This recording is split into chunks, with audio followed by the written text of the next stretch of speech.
de tu palabra. Señor, que no haya nada que interfiera con la atención que debemos prestar a este momento, para que así podamos estar no solamente atentos, sino que podamos aprender correcta y adecuadamente lo que tú tienes que decirnos en esta tarde. Guíanos a través de tu palabra y que podamos también, Señor, poner en práctica lo que tú tienes que decirnos en esta tarde. Te lo pedimos en el nombre de Cristo Jesús. Amén. Este último himno que cantamos de Señor, tú me llamas por mi nombre, sin duda alguna, que quien lo escribió totalmente presbiteriano, 100%, y diríamos que más allá del 100%, porque recuerden que nosotros creemos en el llamamiento eficaz. Ese llamamiento que Dios hace, tal y como lo señaló el apóstol Pablo, desde antes de la fundación del mundo. Y a lo que voy, hermanos, no es en sí con respecto al llamamiento, sino a los planes de Dios. Hay que recordar, hermanos, que Dios desde la eternidad había establecido todo lo que iba a suceder, todo lo que Él iba a hacer, y lo puso de una manera tan clara que cuando lo plasmó en la Escritura, nos fue dando así como que chispazos, sobre todo del Antiguo Testamento hacia el Nuevo Testamento. Hoy en día también nos ha dado algunos chispazos de situaciones que van a suceder. El Señor Jesús nos habló de ello, por ejemplo, allá en Mateo 24, cuando habla acerca de, ese texto es uno de los textos más incomprendidos y mal interpretados de todos los que planteó Jesús. Las señales antes de la venida. Inclusive quien subtituló la escritura a ese pasaje de Mateo 24 le pone señales antes del fin. Y hermanos, más que señales antes del fin, el Señor Jesús dijo que todo eso iba a suceder durante toda la historia de la humanidad, ¿sí? Pero Él menciona tres aspectos que son importantes ahí. El primero de ellos dice al principio, no se dejen engañar, tengan cuidado. ¿Por qué? Porque todas estas cosas van a pasar. El segundo punto de ese texto es el que persevere hasta el fin, ese será salvo. No, perdón, es el tercero. El segundo punto es, todo será como dolores de parto. Es decir, que todas las cosas que mencionó, hambres, pestes, terremotos, el oír de guerras, de rumores de guerras, el hecho de que se levantará padre contra hijo y se entregarán unos a otros, y va a haber falsos cristos, falsos profetas, todo esto, dice el Señor Jesús, va a pasar, pero será como los dolores de parto, porque cuando dice ahí será como dolores, se refiere a los dolores de parto. Ya sabemos, antes que nada, ¿qué son los dolores de parto? Son una señal de alerta que nos va a indicar que un bebé va a nacer. Pero no significa que al primer dolor de parto ya va a nacer el bebé. ¿Por qué no? Porque los dolores de parto, otra de las características es que los primeros dolores son, digámoslo, leves y muy espaciados. Y conforme se llega a la fecha del alumbramiento son más intensos y más frecuentes. Entonces, pero son señales de alerta. Yo no sé si recuerden, hace algunos años en los autobuses de pasajeros, sobre todo los que salían a carretera, tenían un foquito rojo hasta adelante. Y ese foquito rojo se encendía cuando el conductor rebasaba los 95 kilómetros por hora. Inmediatamente, pum, pum, pum, y el chofer tenía que bajarle para que se apagara. Todavía traen un tacómetro como un accesorio que mide la velocidad. Pero ese foquito entonces nos advertía de que el conductor ya se había pasado de la velocidad. Entonces, lo mismo sucede con las señales. Todas esas señales van a suceder. Pero cuando hablaba de la señal de la segunda venida, él fue muy claro. Cuando haya sido predicado el evangelio en todo el mundo, entonces sí vendrá el fin. Esa es la señal de la segunda venida. Todo lo que nos digan, hermanos, y que esté apuntando a la segunda venida, no es cierto, ¿sí? Recuerden, hermanos, con respecto a la segunda venida, todas las profecías ya se cumplieron, excepto precisamente la de su segunda venida. Es la única que no se ha cumplido. Pero vamos al origen porque tiene que ver mucho con el relato que acabamos de leer del nacimiento, del anuncio del nacimiento de Juan. Es decir, lo que la reflexión yo le titulé el anuncio del precursor. ¿Por qué? Porque recordemos que el ministerio de Juan el Bautista vino antes que el ministerio de Jesús. Pero para esto, hermanos, bueno, ya comenzamos, si ustedes se dieron cuenta la semana pasada, se comenzó a hablar acerca del Evangelio de Lucas. Ahora es el libro que vamos a estar considerando de aquí en adelante, un poquito más allá de fin de año, principios del siguiente año vamos a terminar de analizar este Evangelio de Lucas. Y si ustedes ya se dieron cuenta, anteriormente vimos un libro del Antiguo Testamento, ahora corresponde uno del Nuevo Testamento. Así nos vamos a ir, uno del Antiguo, uno del Nuevo en las tardes. En las mañanas son temas totalmente diferentes y no están centrados en un libro en particular, pero en las tardes sí. ¿Por qué? Porque la intención, hermanos, es que conozcamos de la Escritura. Y bueno, recordemos, hermanos, que parte de este libro hay que entenderlo en cuanto a su propósito. ¿Recuerdan cuál fue el propósito de Lucas al escribir este evangelio? Me imagino que el hermano Paco la semana pasada les habló un poquito acerca de esto. ¿Cuál fue la intención de Lucas al escribir este evangelio, hermanos? ¿Por qué? ¿Por qué? Porque ¿cuál era la finalidad? Mostrarle, no a un grupo de personas, sino a uno en particular. Y él lo menciona al principio, Teófilo, ¿sí? Teófilo se cree que era un alto funcionario de Roma que utiliza este seudónimo para no verse evidenciado. ¿Por qué? Porque el nombre significa el que quiere a Dios. Viene de teos y de filos, ¿sí? Entonces, teos ya sabemos que es Dios y filos es querer. En el griego hay que tener atención en esto. Yo se los decía la semana pasada cuando hablábamos acerca del ágape y del filos. No es lo mismo amar que querer, ¿sí? Entonces, aquí se habla de alguien que quiere a Dios. Entonces, les decía, Lucas escribe sobre todo para mostrarle a este hombre que Jesús fue un hombre de carne y hueso, alguien que existió. Porque recordemos, hermanos, que después de la resurrección del Señor Jesús empezaron a circular muchos rumores acerca del Señor. Algunos decían, por ejemplo, que, si se acuerdan ustedes, después en el libro de Hechos se nos menciona que hubo algunos personajes que dijeron, no, es que lo que ellos dicen no es cierto. Es más, se cree que robaron el cuerpo de Jesús para decir que había resucitado. Había situaciones ahí que empezaron a correr como rumores. Tan es así que, por ejemplo, Juan el Evangelista tuvo que decir allá en su primera carta, si fue su primera, no me acuerdo si es en la primera o la segunda, pero en una de sus cartas, que el que no creyese que Jesús había nacido de carne, era un anatema. O sea, Juan tuvo que ser tajante en ese sentido, pero bueno, Lucas lo que trata de hacer es comprobarle a este personaje que Jesús realmente existió. Para nosotros hoy en día, hermanos, esto no tendría nada de raro porque entramos nosotros dentro de la categoría de lo que Jesús le dijo a Tomás con respecto a los que creen en él. ¿Se acuerdan lo que le dijo a Tomás con respecto a los que iban a venir después?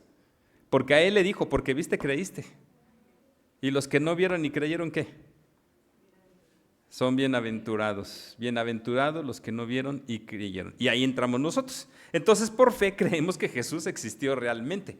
Pero, si queremos evidencias, Lucas las va a dar. Entonces, el propósito de Lucas es mostrar que Jesús fue un ser histórico, un personaje que realmente existió.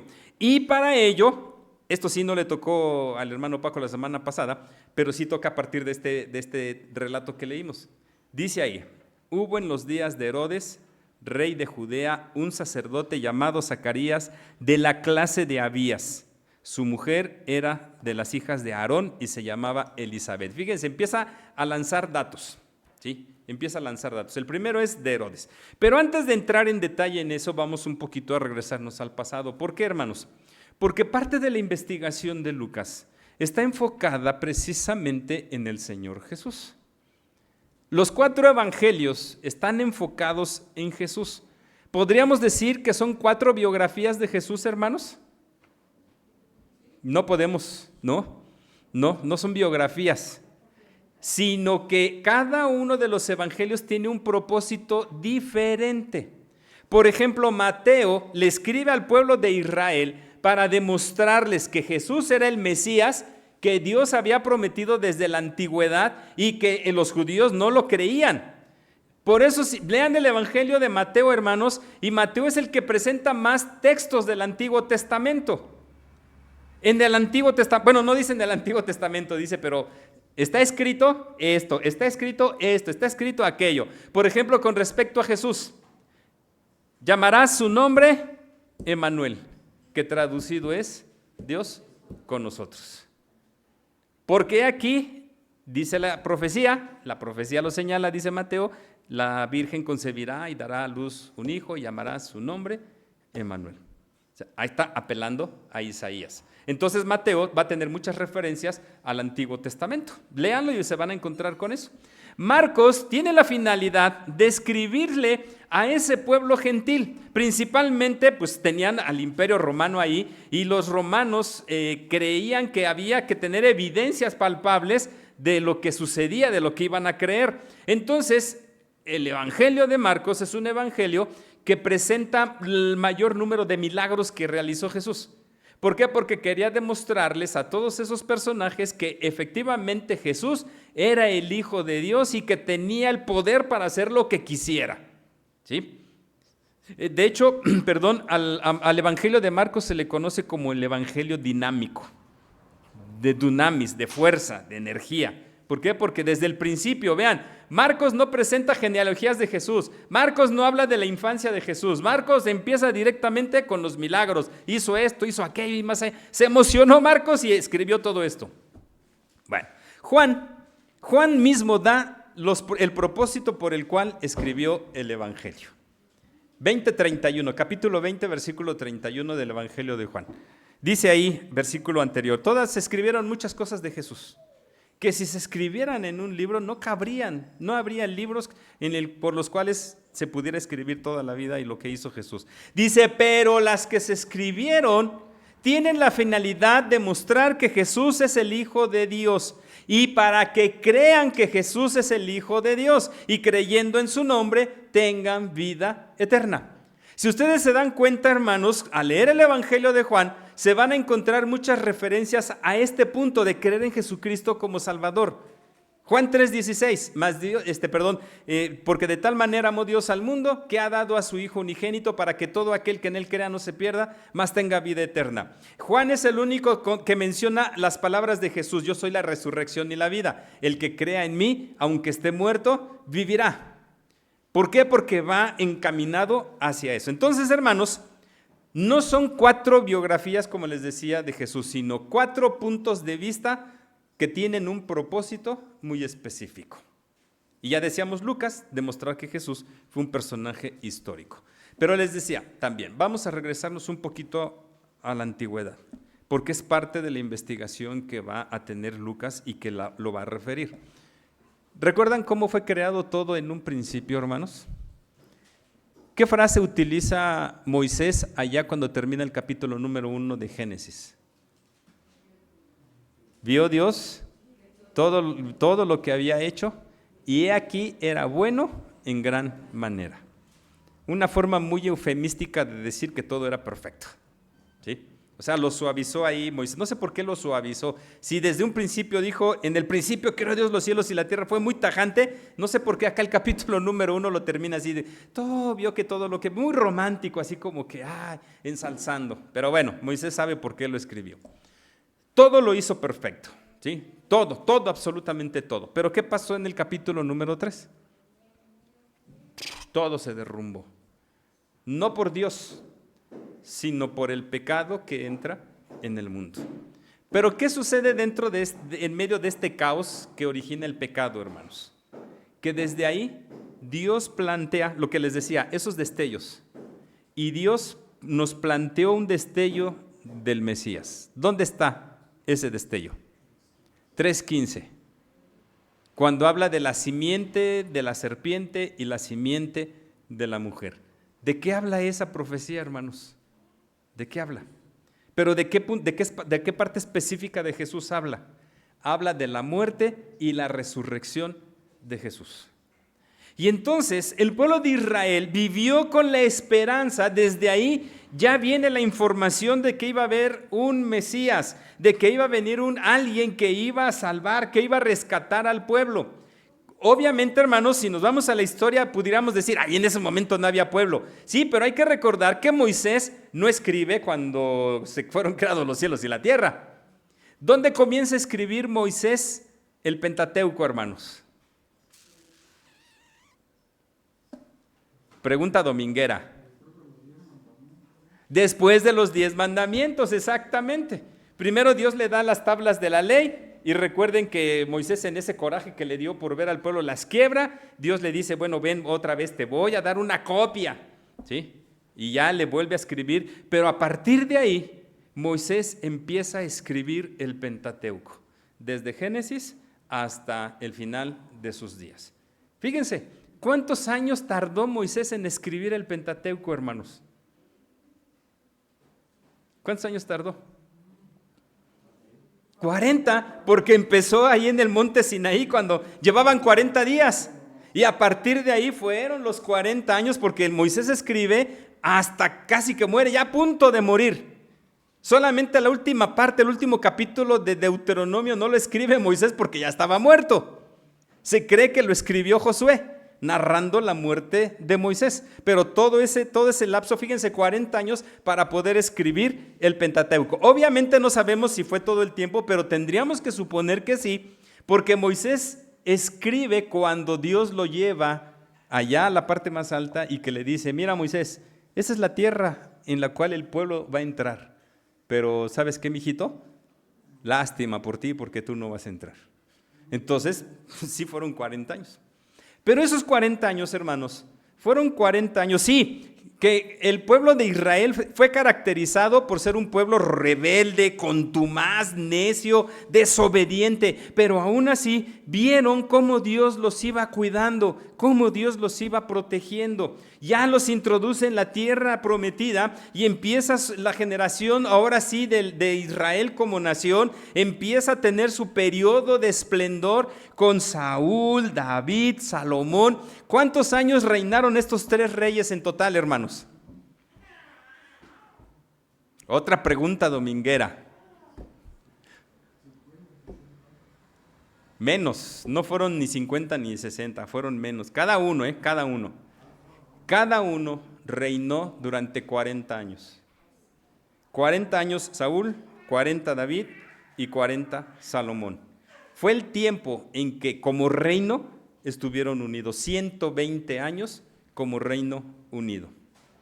Muere Salomón y Roboam es el que toma las riendas del reino, pero luego viene Jeroboam, se arma ahí como dicen por ahí, la de Dios Padre, y se divide el reino, ¿sí?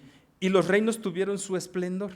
Entonces es un sube y baja en la historia del pueblo de Israel. Pero si algo mantenía la fe de este pueblo, hermanos, son esos destellos de las profecías mesiánicas que Dios le enviaba para que tuvieran la confianza en que un día las cosas iban a cambiar.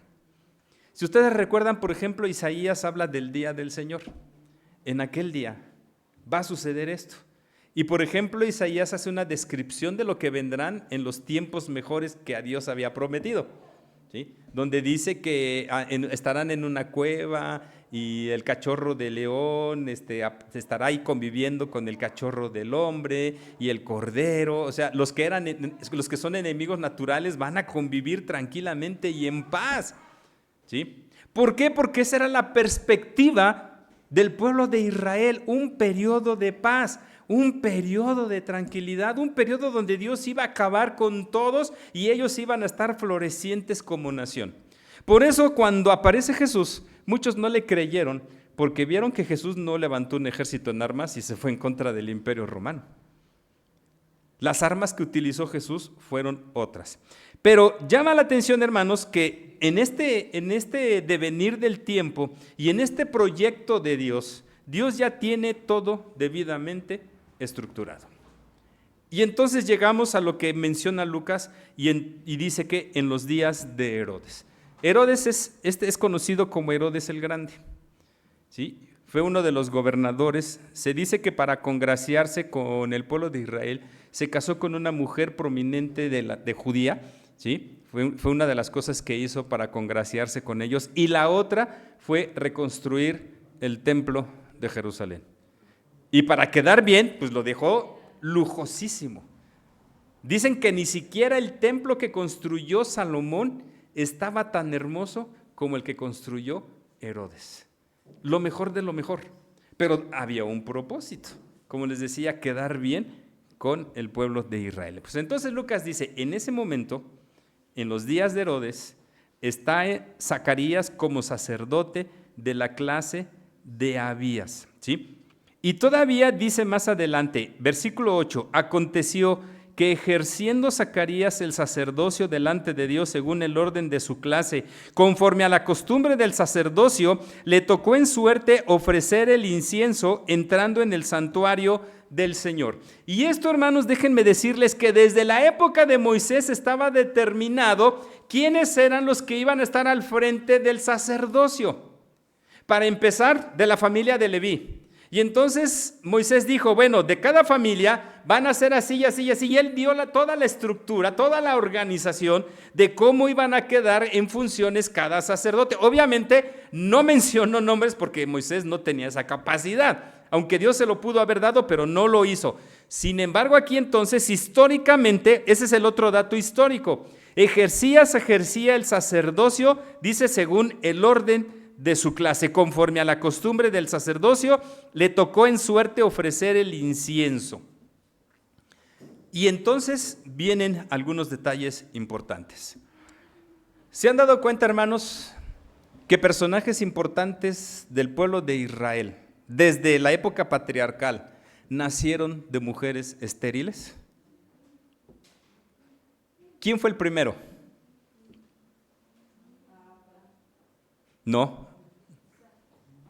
Isaac, su hijo sí, Abraham no, pero su hijo sí, porque recordemos que Sara era estéril.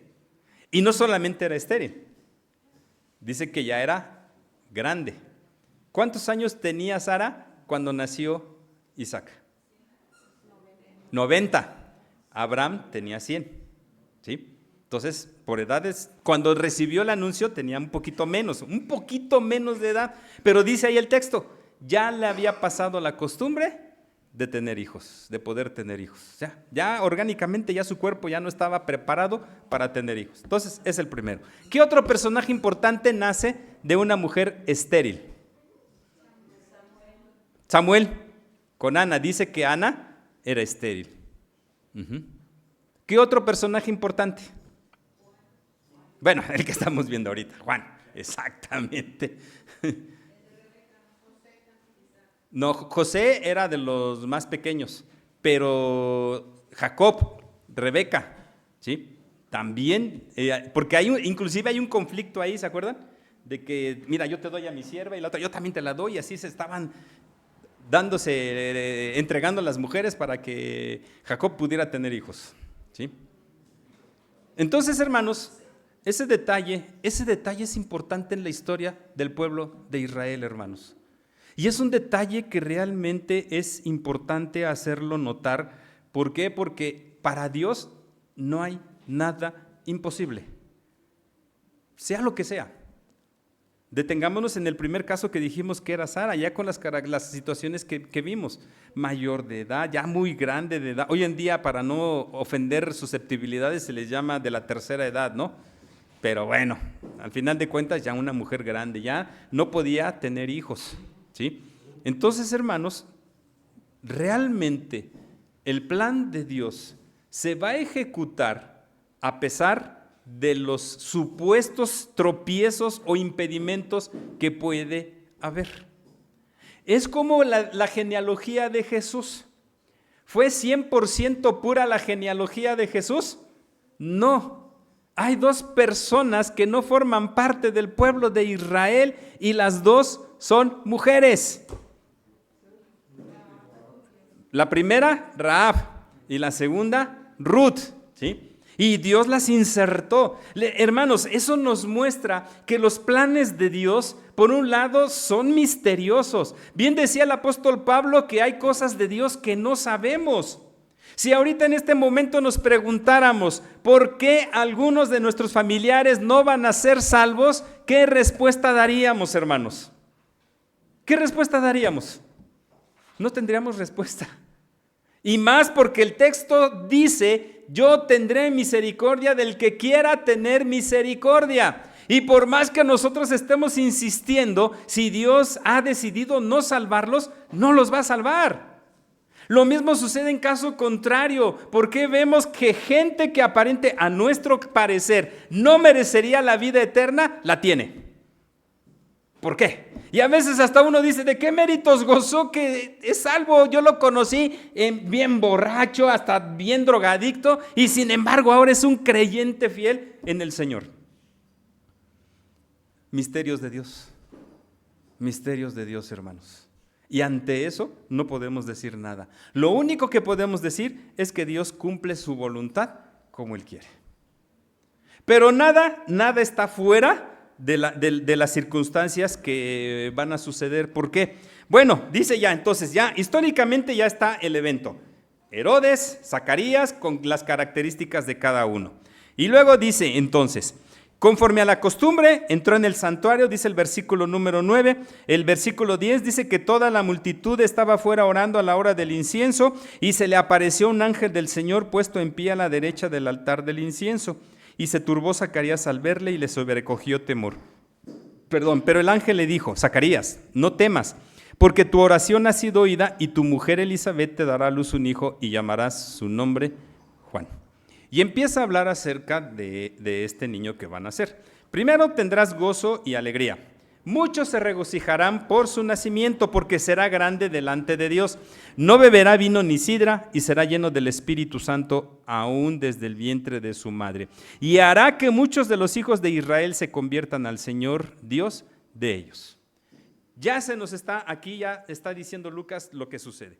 Juan iba a ser aquel que iba a anunciar, que iba a predicar, que iba a profetizar. ¿Sobre qué tema, hermanos? De acuerdo a lo que está aquí, ¿sobre qué tema iba a predicar Juan el Bautista? El arrepentimiento, porque dice, hará que muchos vengan al Señor. Y solamente los que se arrepientan son los que van a venir al Señor. Pero esto les decía, no está fuera de esos destellos que Dios había dado desde la antigüedad. Vamos a corroborarlo. Vamos a Isaías capítulo número 40. Isaías capítulo número 40. La primera parte de este pasaje que está en los versículos 1 al 11 dice, consolaos, consolaos, pueblo mío, dice vuestro Dios, hablad al corazón de Jerusalén, decidle a voces que su tiempo es ya cumplido, que su pecado es perdonado, que doble ha recibido de la mano de Jehová por todos sus pecados. Y vean lo que dice el versículo 3, voz que clama en el desierto. ¿Qué clama esta voz? Preparad camino a Jehová, enderezad calzada en la soledad a nuestro Dios. Todo valle sea alzado y bájese todo monte y collado, y lo torcido se enderece y lo áspero se allane. Y se manifestará la gloria de Jehová, y toda carne juntamente la verá, porque la boca de Jehová ha hablado. Y hermanos, ya desde aquí estamos hablando 700 años más o menos antes de que Jesús naciera. Y ya se está diciendo que iba a haber una voz que iba a prevenir al pueblo de Israel y que esta voz iba a preparar el camino del que iba a venir. Y cuando uno ve el ministerio de Juan, efectivamente Juan fue el precursor de Jesús. Fue el que vino a preparar el camino para el Señor. Todo valle será alzado, bájese todo monte y collado, y lo torcido se enderece y lo áspero se allane. Pero lo que llama la atención es el principio de este texto. Consolaos, consolaos, pueblo mío, dice vuestro Dios. Regresando a Lucas, dice que hará que muchos se conviertan al Señor Dios de ellos. E irá delante de él con el espíritu y el poder de Elías para hacer volver los corazones de los padres a los hijos y de los rebeldes a la prudencia de los justos, para preparar al Señor un pueblo bien dispuesto. El mensaje de Juan el Bautista, hermanos, era un mensaje importantísimo, importantísimo. Y no solamente por lo que tenía que decir. ¿Recuerdan qué parentesco tenían Jesús y Juan? Eran primos. Eran primos, fíjense nada más, eran primos. Y Juan, a pesar de lo fuerte de su mensaje, siempre mantuvo su humildad. ¿Por qué? Porque Juan dijo, es necesario que yo mengüe, que yo venga para abajo, para el que viene detrás de mí sea levantado.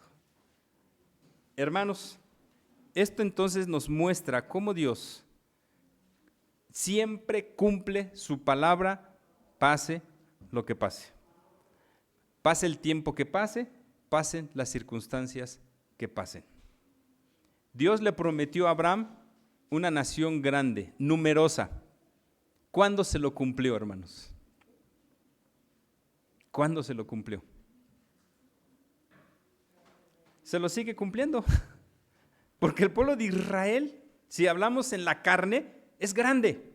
Pero no solamente contamos ahora al pueblo de Israel, sino contamos también a la familia espiritual, porque Pablo dice que nosotros hemos sido insertados en la familia de Abraham, y eso entonces ha hecho que la familia de Abraham crezca. La pregunta es, ¿y Abraham lo vio? ¿Abraham disfrutó de su descendencia enorme, grande y numerosa? No lo hizo, pero Dios cumplió en su momento esa promesa. Desde el mismo momento de la caída, el Señor habló acerca de la muerte y la resurrección de Jesús. Y Dios cumplió con esa profecía. Pablo decía en Gálatas que en el cumplimiento de los tiempos, Jesús, hecho carne, nació de una mujer. Más adelante en Filipenses decía que el Señor Jesús dejó la gloria que tenía para hacerse hombre tomando la forma de siervo. Entonces, hermanos, es parte de lo que la historia nos enseña. Si hemos dicho que la historia es importante que la conozcamos para no cometer los mismos errores del pasado, también es importante conocer nuestra historia como creyentes en Jesucristo, hermanos, para reafirmar nuestra fe. Y aquí nuestra fe, ¿hacia dónde va encaminada? ¿Hacia el Mesías o hacia Jesús como Rey que viene por nosotros para llevarnos a disfrutar de su gloria? Gloria, como dice Juan, gloria del unigénito del Padre. Vimos su gloria, gloria que el Señor Jesús manifestó entre nosotros. Bueno, después viene una serie de situaciones como el que Zacarías se haya quedado mudo porque tampoco creyó en el anuncio, hasta que nació Juan el Bautista. Y bueno, esto nos enseña, hermanos, también la otra parte de nuestra fe y nuestra fidelidad a Dios. Una cosa es creer en Dios y otra cosa es creerle a Dios. Creer en Dios. Dice la Escritura que Satanás también cree en Dios y tiembla. Él sí le tiene miedo a Dios. Nosotros ya le hemos perdido el miedo a Dios, hermanos. Pero Satanás no le creyó a Dios. Y nuestro reto es creerle a Dios en todas las cosas que Él nos diga. ¿Dónde? A través de su palabra. Y tenemos que creer que si Dios ha dicho que Jesús vendrá por segunda ocasión para llevarnos a disfrutar de su gloria, creámoslo, hermanos. Creámoslo porque la fidelidad de Dios se manifiesta siendo nuestro apoyo en los pasados siglos y en años venideros. Les invito para que, puestos en pie, cantemos el himno número 59.